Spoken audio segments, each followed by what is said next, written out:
안녕하세요. 일본의 소식을 쉽고 빠르게 간추려서 전해드리는 오늘의 일본입니다. 10월 17일 토요일 오전 뉴스 보내드리겠습니다. NHK 보도에 따르면 16일 도쿄에서 184명, 카나가와 85명, 사이타마 52명, 치바 43명, 오사카 53명, 홋카이도 31명, 오키나와 30명의 감염이 확인되는 등 총 642명이 확진 판정을 받은 것으로 파악되었습니다. 일본 내 감염이 확인된 사람은 92,167명이며 요코하마 크루즈선을 포함하면 총 92,879명이 감염된 것으로 파악되었습니다.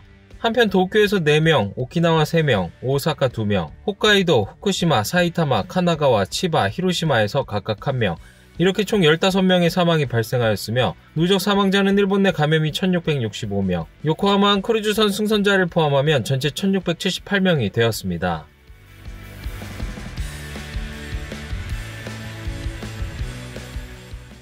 이날 도쿄에서는 184명의 신규 감염이 확인되었습니다. 10세 미만부터 80대까지의 남녀 184명이 신규 확진 판정을 받은 것으로 파악되었으며 이 중 99명은 감염 경로가 파악이 되지 않거나 조사 중이고 85명은 기존 감염자의 밀접 접촉자로 확인되었습니다.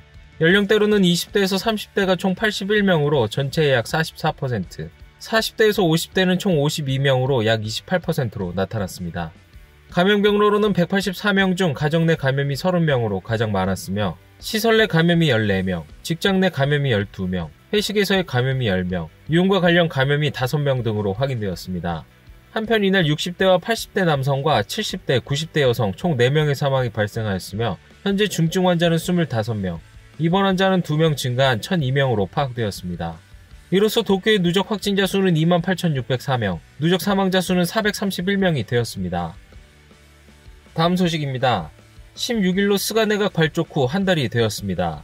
私自身常に念頭に置いていますのは、やるべきことをスピード感を持って躊躇なく実行に移すこと、そしてまた携帯電話の引き下げをはじめとしてできるものから改革を進めて国民の皆さんに実感として味わっていただくこと。 스가 내각은 지난 한 달간 스가 컬러를 앞세우는 자세를 보여준 것으로 평가되고 있습니다. 특히 휴대전화 요금 인하와 행정 절차에서의 날인 폐지 등 생활에 친근한 정책을 잇따라 내놓았습니다. 또한 코로나19로 인해 드러난 문제점의 극복을 위한 디지털화, 저출산 문제 해결을 위한 불임치료의 보험 적용, 농수산품 수출 확대를 위한 구체적 전략 등 연말까지 일정한 방향이 나올 전망입니다. 이는 중의원 의원 임기가 1년 정도 남은 시점에 해산의 타이밍도 한정되어 있어 일찌감치 구체적 성과를 내고 싶은 목적이 있는 것으로 보입니다. 한편 일본 학술회의 임명 보류 문제에 대해서는 설명의 불충분 및 학문의 자유 침해 등으로 야당의 추궁이 이어지고 있으며 국민이 납득할 수 있는 설명이 요구되고 있습니다. 다음은 여론조사 소식입니다. 지지통신이 9일에서 12일에 걸쳐 실시한 여론조사에서 스가 내각 출범 후 첫 10월의 내각 지지율은 51.2%로 나타났습니다. 지지하지 않는 비율은 15.6%로 역대 7번째의 출범 시 지지율입니다. 총리가 아베 신조 전 총리의 노선을 계승하는 것에 대해서는 평가한다가 43.4%로 평가하지 않는다의 28.4%를 웃돌았습니다. 스가 내각의 강요 인선 및 당직 인사에 대해서도 평가한다가 35.3%로 평가하지 않는다의 25.6%보다 높게 나타났습니다.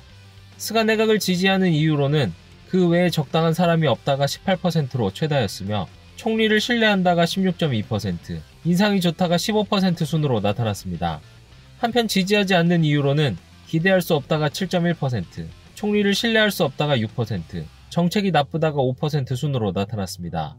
정당 지지율은 자민당이 26.4%, 입헌민주당이 3.8%였으며 무당층은 59.2%로 나타났습니다. 다음 소식입니다. 학자 6명의 임명 거부 문제가 드러난 이후 처음으로 스가 총리와 학술회의의 카지타 타카하키 회장의 회담이 이루어졌습니다. 6名の方が任命されてないということについて学術会議総会としての決議がありまして、その決議の文について総理にお渡ししました。今日はそこの点について、特にご回答を求めるというそういう趣旨ではないので、特にそこについて明確なことがどうこうということはないです。それよりも未来志向で学術に基づいて社会や国に対してどういうふうに貢献していくかと、そういうようなことについて主にお話をいたしました。 이날 회담에서 카시타 회장은 EU의 설명과 6명의 임명을 요구하는 요청서를 전달하였지만 논의한 것은 향후 학술회의의 근본적 방식에 대해서였습니다. 私からは学術会議が国の予算を投ずる機関として国民に理解をされる存在であるべき、こうしたことを申し上げました。井上担当大臣を中心として梶田会長とコミュニケーションを取りながら、そうした方向にお互いに進めていこう、そういうことで合意をいたしました。 이 같은 총리와의 회담 내용에 학술회의 회원은 정부는 임명 거부 이유를 설명하지 않은 채 학술회의의 감독권을 가지려고 하는 속내를 드러내고 있다. 근본적 방식에 대해서는 연구자 측에서 의견을 내는 것이 중요하며 그것이 학문의 자유를 지키는 것이다라고 비판하였습니다. 이날 회담에서 임명 거부의 이유에 대해 요구하지 않은 카지타 회장에 대해 その場ですぐ回答というよりは、少し総理の側にも時間を取っていただくという配慮をされたんではないかというふうに思います。ボールが総理の側にある状態になったという、今そういうことではないかと思います。その話と任命拒否問題というのはやっぱり別な話でありますので、任命拒否問題についてはやはりそれはそれとして解決をしていかないといけないと。 한편 이에 대해 정부 고위 관리자는 한번 정한 것을 결재 수정할 필요는 없다. 이쪽에서는 아무것도 말할 것은 없다라며 임명 거부 철회에 대해 부정적인 생각을 나타냈습니다. 다음 소식입니다. 일한의원연맹의 카와무라 타케오 간사장이 17일부터 한국을 방문하여 악화하는 한일 관계의 개선을 위해 한일의원연맹 측과 의견을 교환할 예정입니다. 解決策を求めておられますので、韓国側にどれだけのそういう用意があるのか、対応策あるのかどうかを探っていきたいと。 카와무라 씨는 한국 방문에 앞서 스가 총리와 면담하고 현재의 어려운 한일 관계의 전환이 중요하다는 인식으로 의견을 일치하였습니다. 강제징용 문제에 대해 일본 정부는 한국 측의 해결책 제시를 요구하고 있어 한국 측의 대응이 주목됩니다. 또한 다음 달 중순에는 한일의원연맹의 간부가 일본을 방문할 예정으로 스가 총리와의 면담을 요구하고 있습니다. 다음 소식입니다. 코로나19 검사 방법의 획기적 기술이 공개되었습니다. 토호쿠 대학과 시마즈 제작소가 개발한 방법으로 내뱉은 숨을 수분으로 채취하여 그 안에 바이러스나 단백질, 대사물 등을 검출합니다. 그것을 해석장치로 분석하여 약 1시간 후 감염 사실의 판단이 가능합니다. 또한 감염 여부뿐만 아니라 중증화 리스크도 확인이 가능합니다. PCR の場合はゲノムの配列を調べるところまでやりませんので、我々の方法の方が精度が高くて特異的だということが言えると思います。 이 검사의 경우 호흡을 통한 수분의 채취에 5분 정도 걸리지만 코나 목의 안쪽을 닦아 검체를 채취하는 방법보다 환자의 부담이 적고 재채기 등에 의한 비말의 걱정도 없어 의료 종사자의 감염 리스크도 낮아집니다. 또한 집에서 이용할 수 있게 되면 무증상자나 경증자의 조기 특정도 가능합니다. 토호쿠 대학에서는 임상시험의 데이터를 모아 이르면 1년 후라도 실용화를 위한 신청을 목표로 한다고 밝혔습니다. 다음 소식입니다. 후지필름 홀딩스는 코로나19 치료제로서 아비간의 제조 판매 승인 신청을 하였다고 16일 발표하였습니다. 아비간은 신종플루 치료제로서 개발되었으며 코로나19 치료제로서의 승인을 목표로 임상시험을 진행하였습니다. 후지필름 측에 따르면 지난달 코로나19 환자를 대상으로 한 치료의 결과를 발표하고 약을 투여하는 것으로 증상이 개선되어 PCR 검사에서 음성으로 되기까지의 기간이 2.8일 단축되는 효과를 확인했다고 밝혔습니다. 또한 임상시험에서는 지금까지 알려진 이외의 부작용이 나타나지 않았으며 안전성에 관한 새로운 우려는 없었다고 밝혔습니다. 이에 타무라 후생노동상은 가기 후 기자회견에서 안전성과 유효성을 꼼꼼히 조사한 뒤 최종 승인할지를 판단하겠다. 얼마나 시간이 걸릴지는 데이터의 내용을 보지 않으면 모르지만 긴급사태로 인식하고 있어 제대로 정밀조사하겠다라고 말하였습니다. 다음은 스가 내각의 주요 슬로건 개혁에 관한 소식입니다. ウィズコロナ、ポストコロナの世界における我が国企業の事業の再構築、ビジネス上のイノベーションの推進、グリーン成長というこのエネルギー、環境政策の再構築などご議論をいただきたい。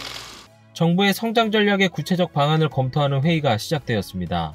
스가 정권 정책의 사령탑이 되고 있는 경제재정자문회의의 방침을 이 회의에서 구체화시켜 경제성장으로 연결하려는 목적이 있습니다.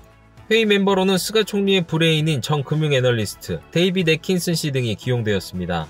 성장 전략에 대해서는 연말까지 중간 정리를 실시할 방침인 것으로 알려졌습니다. 総理大臣の方も急げになってるみたいなので、12月も1月もかかるようなものではなくて、もう少し、早いタイミングで我々の考え方は、お示しできるんじゃないかなと。 KDDI의 타카하시 사장은 16일 정부의 휴대전화 요금 인하 요청에 대해 이같이 말하며 국제적으로 손색이 없는 요금을 검토하고 있다고 밝혔습니다. 또한 소프트뱅크도 월 5,000엔 이하의 대용량 플랜을 빠르면 연내에 제공할 방향으로 조정하고 있어 각사가 대응을 서두르고 있습니다. 千枚同士で穴を開けて、こういう形で小寄りで止める長年の慣行がございましたが、あまり合理的ではないなということで廃止されることになりました。 코노 행정개혁 담당상이 이번엔 강요회의 서류에 메스를 집어들었습니다. 코노 씨는 이날 회견에서 강요회의 서류에 오랜 기간 관습적으로 행해진 코율이라고 불리우는 서류 정리 방식을 폐지하겠다고 발표하였습니다. 運転免許証の情報をマイナンバーカードの IC チップに登録して一本化することを柱とします。 정부는 운전면허증의 관리 시스템을 전국에서 순차적으로 일원화할 방침을 공식 발표하였습니다. 면허증과 마이넘버 카드의 일체화도 추진하여 이르면 2026년에 실현시킬 방침입니다. 운전면허증의 관리 시스템 및 마이넘버 카드 등에 대해 16일 오후 코노 행정개혁 담당상과 히라이 디지털개혁 담당상, 오코노기 국가공안위원장이 회담하였습니다. 회담에서는 47개 도도부형 경찰당국이 개별적으로 운영하고 있는 관리 시스템에 클라우드 서비스를 도입하여 2022년부터 전국에서 순차적으로 일원화한다는 방침을 확인하였습니다. 일원화가 실현되면 비용 삭감의 전망이 되며 운전면허증 발행 갱신을 전국 어디서나 할 수 있게 됩니다. 또한 그동안 정부가 검토해온 마이넘버 카드와 운전면허증의 일체화에 대해서도 이르면 2026년에 실현하기로 하였습니다. 오늘의 일본 소식은 여기까지입니다. 오늘도 즐거운 하루 되시길 바라겠고요. 저는 또 새로운 소식으로 찾아뵙도록 하겠습니다. 시청해주셔서 감사합니다. 이그저튜브였습니다.